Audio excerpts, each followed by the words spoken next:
Living and leading by example.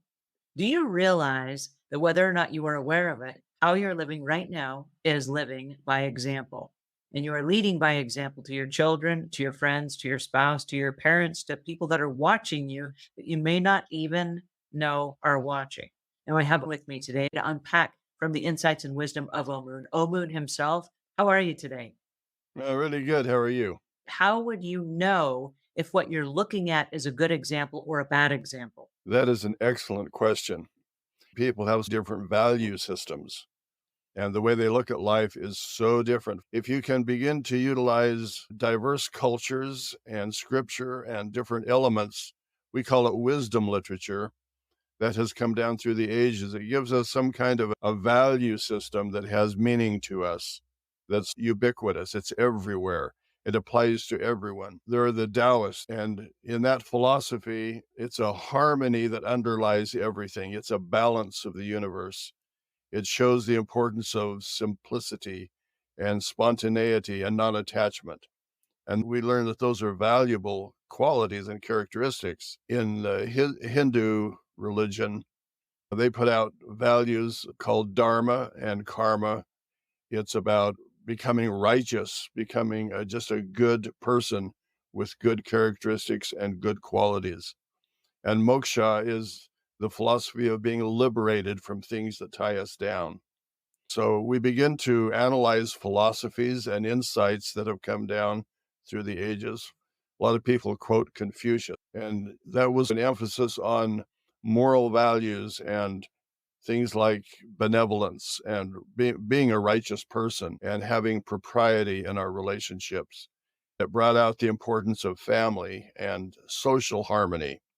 We have the Native American traditions, such as reverence for the earth and respect for all living things, and the importance of stewardship and reciprocity and sustainability and ecological wisdom. In Judaism, we have ethical principles and justice and compassion. And it's the covenant relationship that we have with God and deity and developing kindness and moral responsibility in the Christian belief. And each one of those areas can give us sort of a template for what really works and what makes people happy. That's how I make the differentiation between good and bad. I love all the things that you said about all the different religions and the goals and the would be wisdom should one live an enlightened life.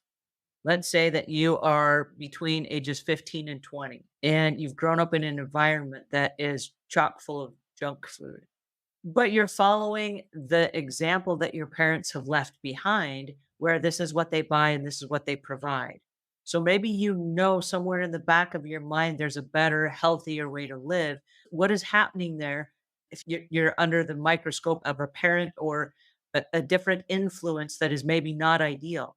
How do you deal with that? In our formative years, that's where we gain the bulk of the information that we have to make our decisions in life. And that comes through our parents, the examples of our siblings, friends, and neighbors, and different people. And then when you move into the teenage years, you want to make your own decisions. And a lot of times we pick up things that are not the very best for us. So when we're raising our children, one of the important things is to teach them correct principles. There are universal law and foundational principles. And if we base our decision making on those, our life will turn out much better in every way. So that when we make a decision, it's based upon sound judgment, not upon reacting to things or what's available to us. If we teach our children the universal laws and foundational principles, then they have a methodology to judge. If we let everyone learn by experimentation, or do what their friends are doing or following bad examples, then they're open to all of the negative aspects of what an example should be. When you are aware, you have choices. Thank you so much for your time and your wisdom on examples. I hope that as we all go forward, that we become the examples of the people that we want to be in our lives so that the people that are around us can mirror that back to us. Thank you so much for your time today. I really appreciate it. Thank you guys for joining us. This was really a lot of fun. We'll be here same place, the insights and wisdom of Omuugn. We'll see you then.